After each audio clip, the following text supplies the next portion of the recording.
Now, if you're anything like me, you were pretty early to the Lethal Company hype train, and after playing it with your friends, you realized that there was something special about this game.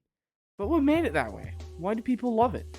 How did it manage to outsell a AAA game like Resident Evil 4, or Call of Duty, or even the 2023 Game of the Year winner Baldur's Gate 3? Well, let's go over what makes Lethal Company different. But first, share this and subscribe, please and thank you. One more warning. I'm a walking billboard in this video, and I'm not sorry.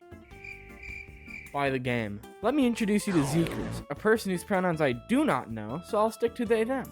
But regardless, Zekers is a former Roblox dev who has shifted into Unity gaming, developing some semi-successful games such as It Steals the Upturn, and obviously, Lethal. They're also a furry.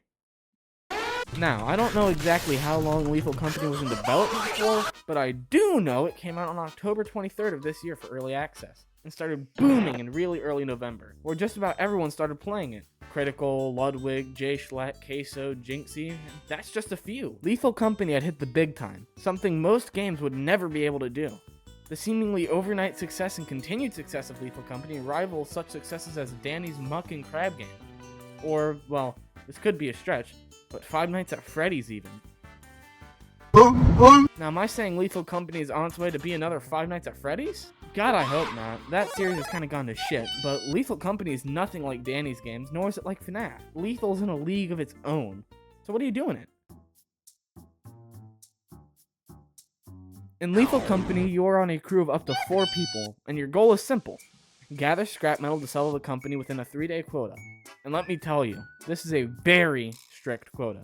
They have a strict no dilly-dallying, and they stick to it. And they've been sticking to it for 532 years. But let's say, for argument's sake, you had friends. You would take those hypothetical friends you don't have, and you would go to one of 8 moons, where you would enter and loot a research facility, while avoiding some spooky, scary boys, like knockoff weeping angels or a little angry cockroach. And looting a research facility while being chased by monsters, paired with a really robust proximity chat and a procedurally generated research lab for each moon, the potential this game has for content and fun with friends is damn near endless. This game makes just about anyone viral too, and it has lore. But what makes this game so much better than a game like Call of Duty? As I stated earlier, this game is procedural, and it gets consistent updates from Zekers, which means the replayability of Lethal is as close to a game can get to infinite, something Call of Duty has been consistently failing to obtain. How many people have you seen who had a viral video because of something funny happening while they were playing COD with their friends? Nobody? Exactly. COD consistently rots itself to the bone, and making a new one each year does not help it. And if you don't want to believe some fat guy on the internet, then 1, you're closed-minded, and 2, let's look at one review for each game. The Steam trailer really doesn't do this game justice. It's extremely early access right now, and the gameplay itself is nothing too spectacular yet. But the dynamic proximity chat is what really makes this game for me.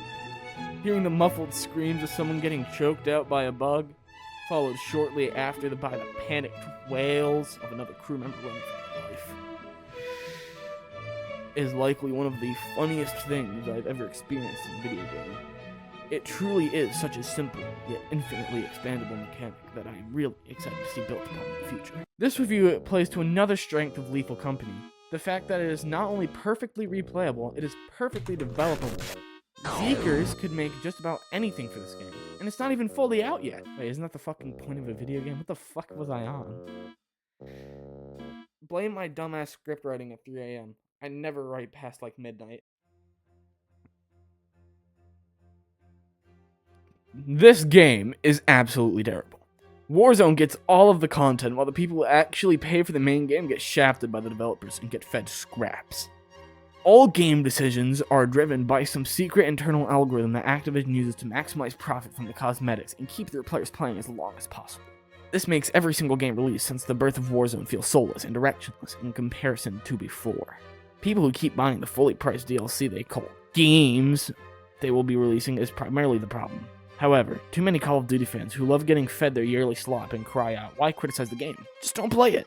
Because they lack the critical thinking skills required to understand that you can criticize a game without hating the entire franchise.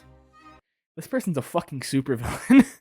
Activision consistently and repeatedly overworks its developers and stifles the actual creativity.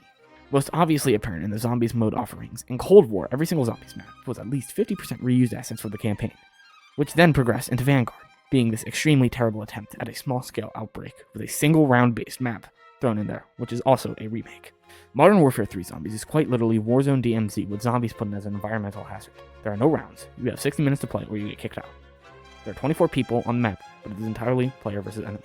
The executives at Activision are the worst executives I have ever seen in the video gaming industry, shamelessly forcing the developers of Call of Duty to implement the worst, most unfun features into their games to try and optimize their back-end numbers, which shows people that their money is spent on microtransactions, which in reality are macro transactions.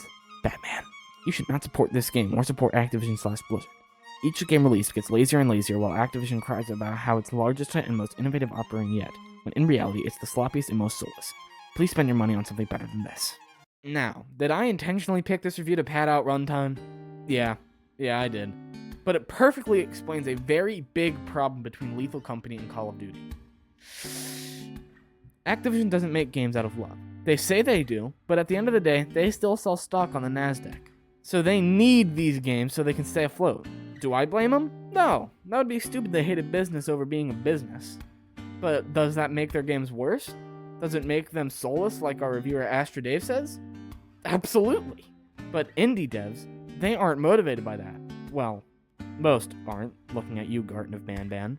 Most understand their game most likely won't succeed, but they make it anyway, for the love of the craft. And that makes it feel so much less soulless. And when a game blows up, like Lethal Company did, making nearly $5.4 million, Zeekers can now focus on making their game full-time, meaning they're active with their own passion project.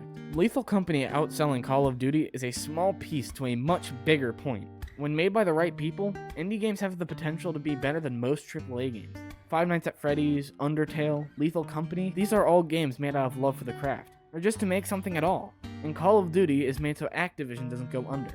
And if an indie game takes off, the developer can actually focus on the game they labored so hard making, meaning it goes for longer. And the game is therefore more respected than a game like Call of Duty, which inevitably will release its next big game next year, and then it makes its next big game, and then it makes its next big game. It's an endless cycle of mid-game after mid-game that only gets worse with time. AAA will never disappear, but neither will indie game. And you can bet your own sweet balls that a well-made indie game like Lethal Company will be built upon better than a game like Call of Duty ever could dream of. Now, I know I've been dunking on Call of Duty this entire video, but I wouldn't blame the devs for this.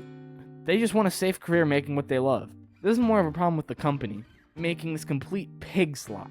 And then they make more pig slot and overwork their workers. Now, what does all this mean? Well, it means that Lethal Company sold better than Call of Duty because the creator, Zeekers, cares more about their game than Activision does. And so Lethal Company will probably start to sell better than other AAA games that people don't like. Which is great news, because AAA doesn't like indie games, no matter what they say. So they're going to be forced to start trying again, which will lead to better games all around. So I'd say this has been a net positive for everyone involved. Except Astra Dave. He's really got his panties in a bundle here.